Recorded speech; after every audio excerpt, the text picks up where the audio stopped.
और संभल में किस तरह से बिजली चोरी की जा रही थी, इसकी इंडिया टीवी के पास एक्सक्लूसिव तस्वीर है। घर के बाहर एक एक ही खंबे में 50 से 60 कटिया लगे थे और यहां से कई घरों को यह बिजली सप्लाई की जा रही थी अवैध तरीके से। बिजली विभाग ने सुबह होने से पहले ही इन सभी कनेक्शन को काट दिया है। अब आरोपियों के खिलाफ एफआईआर की कार्रवाई की जा रही है।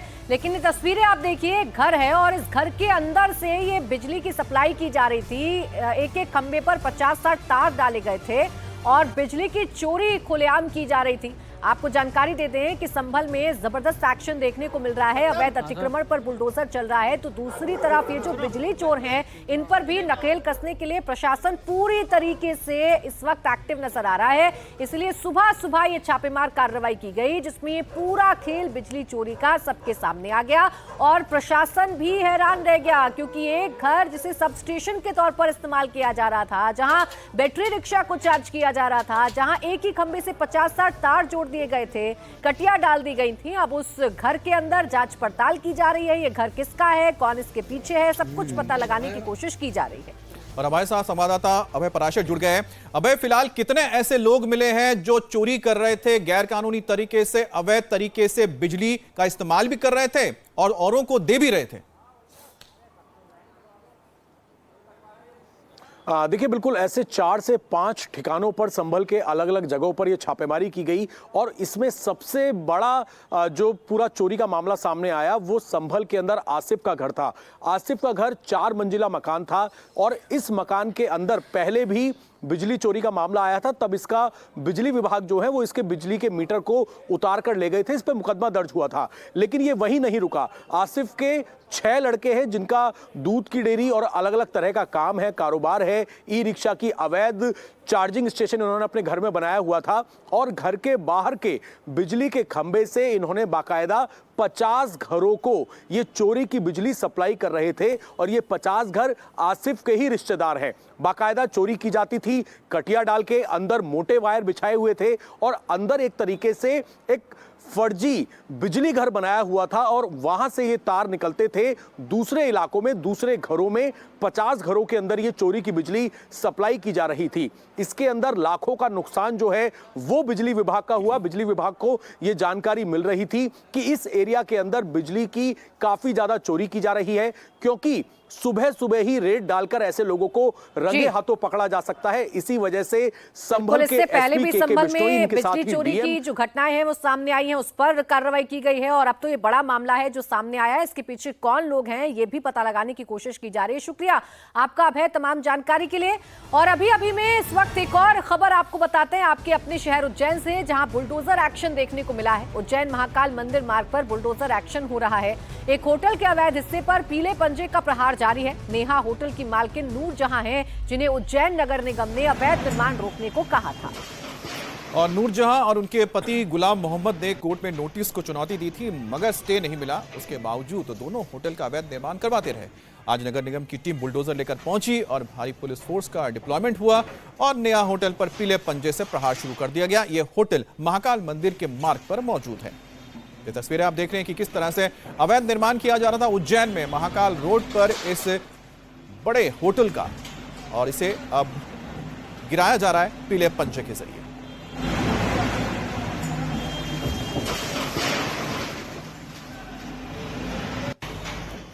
तो दिखा रहे थे आपको किस तरह से कि बुलडोजर एक्शन किया जा रहा है। उसी तरह से कई सारे जो विवाद सामने आए हैं मस्जिद को लेकर, उस पर भी अब बुलडोजर का साया मंडराने लगा है। दिल्ली में एक और मस्जिद पर बुलडोजर का साया मंडरा रहा है। इसे लेकर विवाद भी गहरा हो चुका है। फैज़ इलाही मस्जिद का फसाद भी अब सियासी हो गया है। इस वक्त की बड़ी खबर आपको दिल्ली से बता दें, दिल्ली की फैज़ इलाही मस्जिद पर सियासत तेज हो गई है। जामा मस्जिद के इमाम अहमद बुखारी आज फैज़ इलाही मस्जिद जाएंगे और नमाज अता करेंगे। उनके साथ समाजवादी पार्टी के सांसद मुहिबुल्लाह नदवी भी नमाज पढ़ेंगे। कल एमसीडी की टीम मस्जिद के अवैध हिस्से की पैमाइश करके गई थी। मस्जिद कमेटी को अवैध कब्जा हटाने के लिए 12 फरवरी तक की मोहलत दी गई है। अब तुर्कमान गेट स्थित यह मस्जिद 100 साल पुरानी बताई जा रही है। इसके कुछ हिस्से को अवैध बताया गया है। मस्जिद कमेटी का आरोप है कि एक ही सुनवाई में दिल्ली हाईकोर्ट ने विवादित हिस्से को गिराने का आदेश सुना दिया। कल जब टीम पहुंची तो मुस्लिम समुदाय के लोगों की उनसे बहस हो गई थी और पुलिस के कई आला अधिकारी भी पहुंचे थे। अच्छी खासी फोर्स भी मौजूद थी। पुलिस और एमसीडी की टीम जब मस्जिद के अंदर गई तो लोगों ने इसका विरोध करना भी शुरू कर दिया। हम तो हो ही नहीं सकते। मैं ये चाहता हूँ, मेरी बात ये कह रहा है नहीं, हम ये चाह रहे हैं सर डेली थोड़ी आएंगे, डेली यहाँ पे नमाज छोड़ के काम छोड़ के लोग खड़े हैं। डेली आ रहा है सर, ये डेली आ हम रहा तो है। हो ही नहीं सकते, हम तो हो ही नहीं सकते। मैं ये चाहता हूँ, मेरी बात ये कह रहा है वाजी मस्जिद सियासत के केंद्र में रहेगी, क्योंकि दिल्ली जामा मस्जिद के शाही इमाम अहमद बुखारी यहां नमाज अदा करेंगे, तो समाजवादी पार्टी के सांसद मुहिबुल्लाह नदवी भी यहां नमाज पढ़ने पहुंचेंगे। विधायक आले इकबाल भी पहुंचेंगे और वो भी इसी मस्जिद में आज नमाज अदा करेंगे। और दिल्ली की फैज़ इलाही मस्जिद से जुड़ी खबर है। फैज़ इलाही मस्जिद पर बुलडोजर एक्शन की तैयारी हो रही है। एमसीडी की टीम ने अवैध हिस्सों पर निशान लगा दिया है। 12 फरवरी तक अवैध कब्जा छोड़ने का आदेश दिया गया है। मस्जिद का कुछ हिस्सा अवैध बताया गया, जिसे लेकर कल एमसीडी की टीम मार्किंग करने पहुंची थी। उस दौरान वहां मौजूद लोगों की पुलिस से बहस भी हो गई थी। आपको इस पूरे विवाद के बारे में भी बताते हैं। इस मस्जिद का नाम फैज़ इलाही है, जो दिल्ली के तुर्कमान गेट इलाके में है। अवैध हिस्से को लेकर विवाद है, जिसे तोड़ने की तैयारी है। एमसीडी ने मस्जिद कमेटी को नोटिस जारी किया। कल टीम पैमाइश करके गई है। जब मार्किंग चल रही थी, तब मस्जिद कमेटी के लोगों से पुलिस और एमसीडी अधिकारियों की बहस भी हो गई थी। अब इस मामले में एसपी, सांसद और जामा मस्जिद के शाही इमाम की एंट्री हो चुकी है, जो आज जहां पर नमाज अदा करेंगे। मैं इस वक्त दरगाह फैज़ इलाही या मस्जिद फैज़ इलाही के उस हिस्से में मौजूद हूँ, जिसको लेकर जो मस्जिद कमेटी है वो अपना दावा कर रही है। वहीं जो विभाग है सरकारी, चाहे एलएनडीओ हो या एमसीडी की तरफ से, अपने दावे हैं कि ये हिस्सा मस्जिद का नहीं है, दरगाह का नहीं है। और जो मस्जिद कमेटी के जो लोग हैं वो दरअसल इस मामले में क्या कह रहे हैं, क्या वाकई उनके साथ कोई नाइंसाफी हो रही है क्या, या कागज उनके पास नहीं है, इन तमाम चीजों को लेकर बात करते हैं। मतलब भाई आप ये बताएं मुझे कि क्या आप लोगों के पास इसके कागज है, क्या है, क्यों क्यों क्यों इतना मामला ये बढ़ गया है, क्या है? हमारे पास एक सिरोही है कोई, उसने कहा टीवी पे ऐसे डाला कि रामले ग्राउंड की जगह है ये, मैं कोर्ट जाऊंगा, और वो कोर्ट चले गया। हाई कोर्ट ने एक ही दफा के अंदर, एक ही पेशी के अंदर उसको कहा तुम्हारी पेशी खत्म, और कहा कि एलएनडीओ और कॉर्पोरेशन को भेजा कि जो वहाँ इंक्रोचमेंट कह रहे हैं ये 3 महीने के अंदर इसको इंक्रोचमेंट को हटाओ, और वो ऑर्डर कर दिया। उसके बाद हम जब हमारे पास उसका कॉर्पोरेशन का नोटिस आ गया, एमसीडी का हमने ज्वाइन किया, 7 तारीख को हमने ज्वाइन किया, और उन्होंने कहा कि आप ये बताइए ये आपकी जगह। हाँ जी हमारी जगह है। कब से? मैंने कहा ये मोर देन 100 ईयर्स है, 200-250 साल पुरानी जगह है, और बहुत ज़्यादा है, 100 साल से ऊपर। तो उसके कागज़ वगैरह दिखा, मैंने कागज़ तो देखिए, वक्फ बोर्ड दिखाएगा, वक्फ बोर्ड के अंडर में आते हैं, वक्फ बोर्ड दिल्ली गवर्नमेंट में आता है। हम दिल्ली सरकार को और वक्फ बोर्ड को वक्फ फीस देते हैं। और कल जब एमसीडी की टीम फैज़ इलाही मस्जिद पहुंची, तब वहां मौजूद लोगों ने इसका विरोध कर दिया था। इस दौरान लोग कोर्ट का ऑर्डर दिखाने की मांग कर रहे थे। मीटिंग से कोई मामले नहीं होते, नोटिस दिखाओ। मीटिंगों में तुम कुछ भी फैसले ले लोगे यार, नोटिस दिखाओ। हाँ नोटिस दिखाओ, ऑर्डर कॉपी दिखाओ। कोर्ट में थोड़ी है, कोर्ट का ऑर्डर दिखाओ हमें। मुख्यमंत्री का ऑर्डर दिखाओ, किसी मंत्री का ऑर्डर दिखाओ। और मुख्यमंत्री के ऑर्डर से भी नहीं होता यार, कोर्ट के ऑर्डर चाहिए। हाँ तो हाई कोर्ट के ऑर्डर दिखा दो सर, हाई कोर्ट के ऑर्डर दिखाओ ना। अगर हाई कोर्ट के ऑर्डर है तो दिखा दो। ये कमेटी बेवकूफ हो सकती है, हम बेवकूफ नहीं है। कोर्ट के ऑर्डर लाओ फिर बात करना। भाई कमेटी वालों इन्हें बता देना, बिना नोटिस के मस्जिद में ना है। रोज रोज माहौल खराब हो रहा है, रोज रोज माहौल खराब हो रहा है। और अब खबर हिंसा बवाल की। 2 बड़ी घटनाओं को लेकर महाराष्ट्र के धुले से लेकर कर्नाटक के बेंगलुरु तक हंगामा बवाल से कोहराम मच गया है। धार्मिक स्थलों पर टेंशन से हालात बिगड़ गए हैं। धुले में गुरुद्वारे की गद्दी को लेकर हिंसक झड़प हुई, 2 गुट आपस में भिड़ गए। गुरुद्वारा परिसर में ही जमकर बवाल हुआ, लाठी डंडे तलवार भांजे गए। तो वहीं बेंगलुरु में धार्मिक यात्रा पर पत्थर बरसाए गए हैं। चामराजपेट इलाके में एक धार्मिक जुलूस को टारगेट किया गया। हमले में एक महिला के सिर पर पत्थर लगा है, जिसके बाद हिंदू संगठनों में नाराजगी है। और आपको महाराष्ट्र के धुले में हुए हिंसक बवाल की खबर बताते हैं। धुले में गुरुद्वारे की गद्दी को लेकर खूनी संघर्ष हो गया। यहां के ऐतिहासिक गुरुद्वारे की गद्दी और उसके कब्जे को लेकर दो गुटों में बवाल हुआ है। रात भर मारपीट, हिंसक झड़प हुई, लाठी डंडों से लैस भीड़ ने तांडव मचाया, कैंपस के अंदर ही तोड़फोड़ की, लाठियों से प्रहार किया। आपको बता दें कि पिछले 2 दिनों से ये पूरा मामला सुलग रहा था। यहाँ के पूर्व प्रमुख धीरज सिंह की हत्या को लेकर भीड़ भड़की। गुरुद्वारे से जुड़े बाबा रणवीर सिंह पर आरोप लगा कि उन्हीं के इशारे पर हत्या हुई। आरोप है कि बाबा रणवीर सिंह ने पिछले 2 दिनों से गुरुद्वारे पर अवैध रूप से कब्जा किया हुआ था, जिसको लेकर दूसरे गुट में नाराजगी थी और उसी क्रम में देर रात बड़ी संख्या में लोग गुरुद्वारे पहुंच गए। हालात उस वक्त और बिगड़ गए जब अंदर से आंसू गैस के गोले छोड़े गए, जिसके बाद पथराव और तेज हो गया और हिंसा भड़क उठी। जानकारी मिलते ही भारी तादाद में पुलिस फोर्स मौके पर पहुंची, हालात को काबू में किया। पुलिस को हालात कंट्रोल करने के लिए काफी मशक्कत भी करनी पड़ी। पुलिस ने अपील की है कि लोग अफवाहों में ना पड़े, किसी भी भड़काऊ पोस्ट का वीडियो पर भरोसा ना करें। खबर कर्नाटक के बेंगलुरु से भी है, जहां धार्मिक जुलूस के दौरान पत्थरबाजी का मामला सामने आया। पुलिस के मुताबिक रविवार देर शाम ओम शक्ति समूह की धार्मिक यात्रा निकल रही थी। जब यात्रा चामराजपेट इलाके से गुजर रही थी, तभी अचानक कुछ लोगों ने पथराव कर दिया, जिसमें एक महिला के सिर में चोट लग गई। इसके बाद हिंदू संगठनों ने नारेबाजी शुरू कर दी। लोगों की मांग है कि पत्थरबाजों को तुरंत गिरफ्तार किया जाए। लोगों ने थाने पहुंचकर नारेबाजी की। हालांकि पुलिस इस दौरान लोगों को समझाती रही, लेकिन लोगों की मांग नहीं कम हुई। लोग थाने के बाहर काफी वक्त तक हंगामा करते रहे। मामला बढ़ता देखते हुए पुलिस को मामला सुलझाने में काफी वक्त लग गया।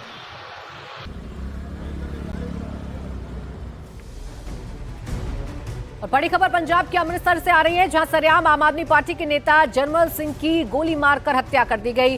जरमल सिंह शादी समारोह में हिस्सा लेने गए थे। इसी दौरान बदमाशों ने उनके सिर पर गोली मार दी, जिसकी वजह से उनकी मौत हो गई। शादी समारोह में अचानक हुए इस फायरिंग से पूरे रिजॉर्ट में अफरा तफरी मच गई। आप नेता जरमल सिंह बोल्टाहा इलाके के सरपंच थे और शादी के जश्न में सभी लोग बैठकर एक दूसरे से बातचीत कर रहे थे। इसी दौरान पीछे से हमलावर आया और उसने सिर के बहुत ही करीब जाकर फायरिंग कर दी।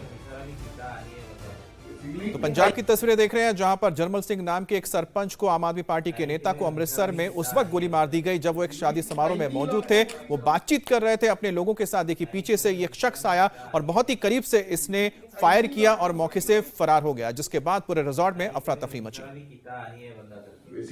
शादी समारोह में आप नेता की हत्या के बाद अब चारों तरफ हड़कंप मच गया है। इस घटना का सीसीटीवी फुटेज भी आपके सामने है। इस वीडियो में रिजॉर्ट में आरोपी हाथ में पिस्टल लेकर आते हैं और आप नेता के पास जाकर उनके सिर में गोली मार देते हैं। गोली लगते ही सरपंच जमीन पर गिर गए और सिर से खून निकलने लगा। किसी को कुछ समझ आता है, इससे पहले फायरिंग के बाद दोनों आरोपी मौके से फरार भी हो गए। तस्वीर आप देखिए, बड़े आराम से ये लोग आते हैं, हाथ में पिस्टल है, पिस्टल निकालते हैं और आराम से बैठे हुए सरपंच के सर पर गोली मारकर फिर उतनी ही आराम से फरार भी हो जाते हैं। ये पहला मौका नहीं है जब सरपंच जरमल सिंह पर हमला हुआ। इससे पहले भी आम आदमी पार्टी के नेता पर 3 बार जानलेवा हमला हो चुका है। फिलहाल पुलिस इस मामले की तफ्तीश में जुटी है। सीसीटीवी की मदद से आरोपियों की पहचान हो रही है और पुलिस का तो कहना है कि इस मामले में जो भी आरोपी पाया जाएगा उसके खिलाफ सख्त कार्रवाई होगी। वल्टोआ जो तरनतारन में एरिया पड़ता है, जरमल सिंह वहां से वो जो आए थे यहाँ पे फंक्शन अटेंड करने के लिए, उनको किसी व्यक्ति ने आके यहाँ पे गोली मार दी है। तो उस चीज को हमारा टीम्स हमारी सारी यहाँ पे लगी हुई है और हम अपना इन्वेस्टिगेशन कर रहे हैं। जल्दी जो अक्यूज्ड हैं पकड़े जाएंगे। We are working on it. Puneet Parinja हमारे सहयोगी जुड़ गए हैं। पुनीत, तस्वीरें देखकर तो समझ में आ रहा है कि आरोपी कितने बेखौफ थे, बड़े ही आराम से गोली मारकर फरार हो गए। पुलिस की जांच कहां तक पहुंची है अभी तक? देखिए, इस पूरे मामले को लेकर पुलिस जो है वो इस पहलू पे जांच करे। जो सीसीटीवी फुटेज हाथ लगा है उसमें 2 शख्स जो हैं वो आते हैं, जिन्होंने एक ने ब्लैक कलर की और एक ने ब्लू कलर की हुडी पहनी हुई है। दोनों अंदर आते हैं। अंदर आकर बड़े आराम से जो सरपंच हैं वो वहां पर खाना खा रहे होते हैं और उसी दौरान उनके ऊपर फायरिंग करते हैं और फायरिंग के बाद आराम से दोनों जो आरोपी हैं वहां से फरार भी हो जाते हैं। और इसी बीच पुलिस को यह शक है कि उस शादी समारोह में एक और व्यक्ति मौजूद था, जो फोन पे लगातार उन्हें गाइड कर रहा था कि सरपंच किस जगह पर बैठे हैं, कहां पर है, और इसीलिए वो आराम से आते हैं और उस ठीक पीछे जैसे ही सरपंच जहां पे खाना खा रहे होते हैं और सीधा सर पे गोली मारते हैं और सरपंच वहीं जरमल सिंह जो हैं वो वहीं पर ढेर हो जाते हैं। क्योंकि कुछ देर वहां पे काफी बड़ा शादी समारोह चल रहा था, डीजे चल रहा था, लिहाजा थोड़ी देर तो लोगों को लगा कि शायद कोई डीजे की आवाज में कुछ हुआ है। लेकिन जैसे ही लोगों को पता चलता है कि इसमें किसी को गोली मारी गई है, उसके बाद अफरा तफरी मच जाती है। जो मैरिज पैलेस है वहां से कुछ जो उनके कर्मचारी हैं वो उन दोनों को पकड़ने की कोशिश करते हैं, लेकिन वो उनकी तरफ बंदूक तान देते हैं, जिसके चलते जो मैरिज पैलेस के कर्मचारी थे वो पीछे हटते हैं और उसके बाद वो दोनों मौके से फरार हो जाते हैं। 30 मीटर दूर उनकी बाइक थी। हालांकि सीसीटीवी फुटेज में दोनों के चेहरे बिल्कुल क्लियर नजर आ रहे हैं, क्योंकि अफरा दफरी में उनकी भी हुड्डी जो थी जिससे उन्होंने सर ढका हुआ था वो उतर गई। अब पुलिस उसी के सारे सीसीटीवी फुटेज के आधार पर आरोपियों तक पहुंचने की कोशिश कर रही है। जी, लेकिन पुनीत, जिस तरह से पंजाब में इस तरह घटनाएं लगातार देखने को मिल रही है, उससे तो एक ही सवाल खड़ा होता है कि क्या वाकई में वहां पर कानून व्यवस्था चरमरा गई है? लोगों के अंदर खौफ नहीं कि सरेआम जाकर इस तरह से गोली मार देते हैं किसी को भी। बहरहाल आगे बढ़ते हैं, बात करेंगे अब हम राजधानी दिल्ली की, जहां पर आज दिल्ली विधानसभा के शीतकालीन सत्र का आगाज होगा। 8 जनवरी तक चलने वाले सत्र की शुरुआत से पहले आप नेता ने विधानसभा के बाहर नारेबाजी की। पूर्व मुख्यमंत्री आतिशी के साथ ही दूसरे आम आदमी पार्टी के नेता पोल्यूशन मास्क लगाकर सत्र में हिस्सा लेने पहुंचे थे। आतिशी का कहना है कि 4 महीने से दिल्ली की जनता सांस नहीं ले पा रही है और सरकार इस पर कुछ भी नहीं कर रही है। आप नेता ने कहा कि सत्र के दौरान वो दिल्ली के लोगों की आवाज उठाएंगे और प्रदूषण को लेकर अपनी बात रखेंगे। ये तस्वीरें आप देख रहे हैं जहां पर आतिशी आपको नजर आ रही हैं, पूर्व मुख्यमंत्री दिल्ली की। इस वक्त नेता विपक्ष हैं विधानसभा में दिल्ली में। वो अपने विधायकों के साथ मुंह पर मास्क पहनकर दिल्ली सरकार के खिलाफ नारेबाजी करते हुए विधानसभा पहुंची है और पॉल्यूशन को लेकर, प्रदूषण को लेकर आम आदमी पार्टी लगातार सरकार के ऊपर हमलावर है। दिल्ली के लोग पिछले 4 महीने से दिल्ली में सांस नहीं ले पा रहे हैं। बच्चों का दम घुट रहा है, बुजुर्गों की जान जा रही है। एम्स जैसे अस्पताल कह रहे हैं कि दिल्ली में लोगों का जीना मुश्किल हो रहा है, लेकिन दिल्ली सरकार क्या कर रही है? AQI मॉनिटर्स को मैनिपुलेट कर रही है, ग्रैप को सही तरीके से नहीं लगा रही है। इसीलिए आज दिल्ली वालों को ये मास्क पहनने पड़ रहे हैं सांस लेने के लिए।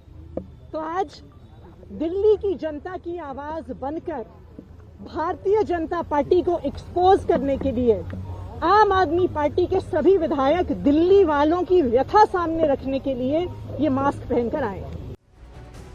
और अब बात करेंगे लखनऊ की, जहां केजीएमयू के रेजिडेंट डॉक्टर पर लव जिहाद के मैटर में आज बड़े एक्शन की तैयारी है। आरोपी डॉक्टर रमीजुद्दीन नाइक के घर की कुर्की की जाएगी।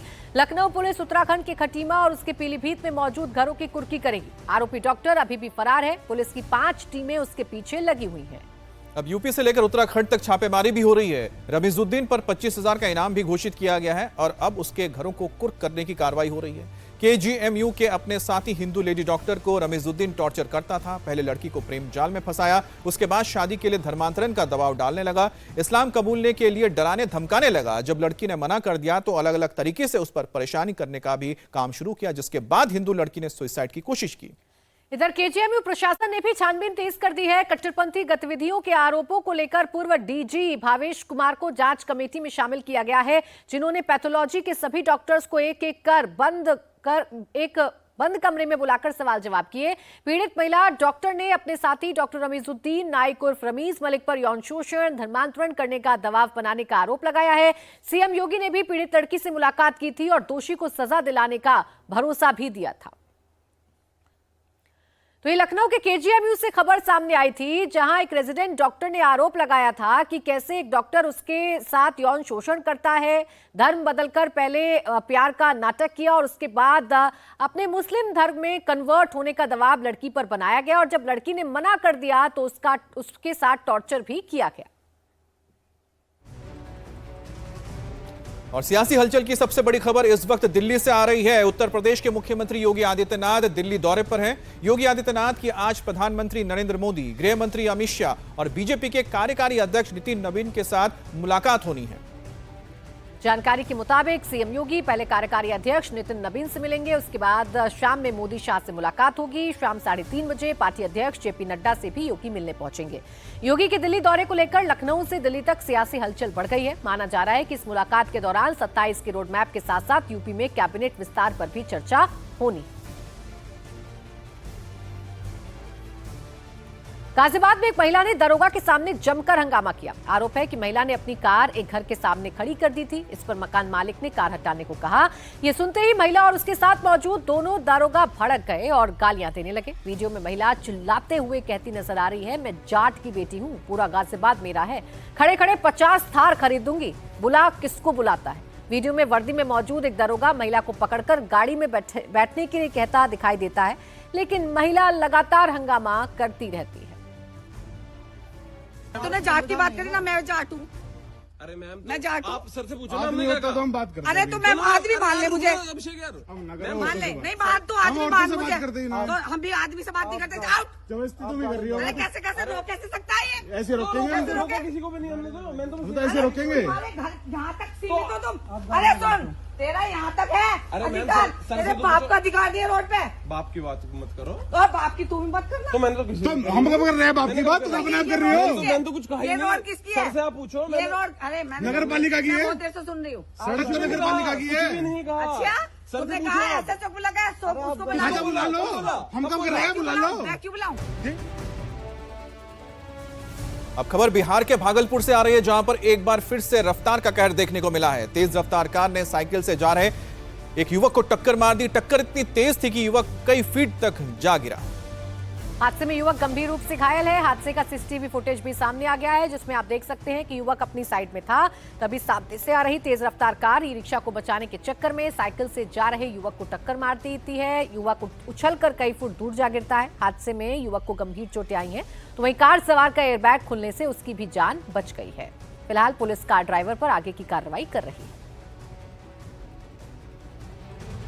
और अब खबर राजस्थान के जोधपुर से, जहां आवारा कुत्तों का आतंक नहीं थम रहा। जोधपुर के नेहरू कॉलोनी में कुत्तों ने मासूम पर हमला कर दिया। कुत्तों ने बच्चे को इस कदर नोचा कि उसके सिर की चमड़ी तक हट गई और खून बहने लगा। हाथ पैर पर भी काटा है, जिसके बाद खून नहीं रुकने की वजह से रात में ही ऑपरेशन किया गया। हमले का सीसीटीवी वीडियो सामने आया है। तस्वीरों में आप देख सकते हैं कि बच्चा जैसे ही घर से बाहर निकलता है, तभी वहां मौजूद आवारा कुत्तों का झुंड उस पर हमला कर देता है। कुत्ते ने टांग पकड़कर खींच लिया, जिससे वो सड़क पर गिर गया और कुत्ते ने उसके ऊपर हमला बोल दिया। आपको जानकारी दे दें कि शोर मचाने के बाद पड़ोसी और राहगीरों ने कुत्तों के चंगुल से बच्चे को जैसे तैसे छुड़वाया। घरवाले उसे लहूलुहान हालत में अस्पताल लेकर पहुंचे, जहां उसकी हालत गंभीर थी और रात में सर्जरी करनी पड़ी। लोगों का कहना है कि यदि समय रहते नगर निगम ने कार्रवाई की होती तो इस तरह की दर्दनाक घटना से बचा जा सकता था। बड़ी खबर राजधानी दिल्ली के लक्ष्मी नगर से है, जहां पर बाप बेटी की पिटाई के मामले में पुलिस ने एक्शन शुरू किया है। पुलिस ने मारपीट में शामिल एक आरोपी को गिरफ्तार कर लिया है, जबकि बाकी 3 आरोपी अब भी फरार हैं। दबंगों ने शुक्रवार को बीच सड़क बिजनेसमैन बाप बेटी की बेरहमी से पिटाई की थी और पुलिस के सामने ही बेखौफ बदमाशों ने घसीट कर पीड़ित को पीटा था। आपको बता दें कि दबंगों ने पहले युवक को घर में घुसकर बाहर निकाला, सड़क पर लाकर उसके कपड़े उतारकर पिटाई की। फिर युवक के कारोबारी पिता राजेश गर्ग को भी घसीटकर बेसमेंट में ले जाया गया और फिर मारपीट की गई। एक लड़का आया शुभम यादव, उसे मेरे हस्बैंड को पकड़ लिया। मैं अपने हस्बैंड को बचाने लगी तो इतनी देर में पिंटू यादव नाम का बंदा आया, थार लेकर। उसने इतनी तेज थार रोकी कि बस मेरे हस्बैंड मरते मरते बचे। उसने बाहर हमारी पूरी दीवार भी तोड़ दी है, आप लोग जाके देख भी सकते हैं। उसके बाद उसने मेरे हस्बैंड को मारना शुरू कर दिया। उसके बेटे ने मुझे मारना शुरू कर दिया। विकास यादव ने, पिंटू यादव ने और शुभम यादव ने मेरे हस्बैंड को मारना शुरू कर दिया। मेरे हस्बैंड को इससे पहले कि बचाते उन्होंने वहाँ जमीन पे गिरा दिया पेड़ के पास, और मुझे भी बहुत दूर धक्का दे के मारा। और अभी भी मैं खबर उत्तर प्रदेश के हापुड़ से है, जहां पर तेंदुए का रेस्क्यू हुआ है। वन विभाग की टीम ने आदमखोर को सरसों के खेत में बिछाए गए जाल से सुरक्षित निकाला है। इलाके में तेंदुए को देखे जाने के बाद ग्रामीणों ने काफी दहशत में कई दिन गुजारे थे। लोग अकेले घर से बाहर निकलने से डरते थे। फॉरेस्ट डिपार्टमेंट की टीम ने चारों ओर ट्रैप लगाकर तेंदुए को पकड़ा है। वन विभाग का कहना है कि जल्द ही तेंदुए को जंगल में छोड़ दिया जाएगा। तो ये तस्वीरें आप देख रहे हैं किस तरह से तेंदुए को पिंजरे में डाला जा रहा है। लंबे वक्त से इसके बारे में जानकारी दे रहे थे ग्रामीण दहशत में थे, जिसके बाद वन विभाग की टीम ने पूरे इलाके में जाल बिछा रखा था और इसी जाल में फंसकर तेंदुआ अटका रहा। करीब 6 घंटे तक मशक्कत के बाद इस तेंदुए को आखिरकार वन विभाग की टीम ने पिंजरे में डालकर साथ ले गए। छत्तीसगढ़ के कांकेर से खबर आ रही है, जहां खेत में दिन के उजाले में भालू घूमता नजर आया है। यह इलाका गांव से सटा हुआ है और घनी आबादी वाला क्षेत्र है। भालू के देखे जाने के बाद लोग इस वक्त डरे हुए हैं, सहमे हुए हैं। तो ये भालू की तस्वीर आप देख रहे हैं, कांकेर की तस्वीर है, जहां पर कांकेर में खेतों के अंदर भालू को देखे जाने के बाद लोग दहशत में आ गए हैं। इसके बारे में जानकारी दी गई है स्थानीय प्रशासन को, वन विभाग को दी गई है जानकारी, ताकि इन्हें पकड़कर जंगल में छोड़ा जा सके। और बड़ी खबर दिल्ली से सटे ग्रेटर नोएडा से आ रही है, जहां खौफनाक मामला सामने आया है। सेक्टर 150 के एक सोसाइटी में साउथ कोरियन शख्स की लिव इन पार्टनर ने चाकू से गोदकर उसकी हत्या कर दी। हत्या के बाद आरोपी महिला खुद अपने पार्टनर को लेकर अस्पताल पहुंची। जब पुलिस ने उससे पूछताछ की तो उसने अपना गुनाह कबूल कर लिया। दोनों 2 साल से लिव इन में रह रहे थे। रात में दोनों में शराब पीने के दौरान विवाद हुआ, जिसके बाद आरोपी गर्लफ्रेंड ने अपने विदेशी बॉयफ्रेंड की जान ले ली।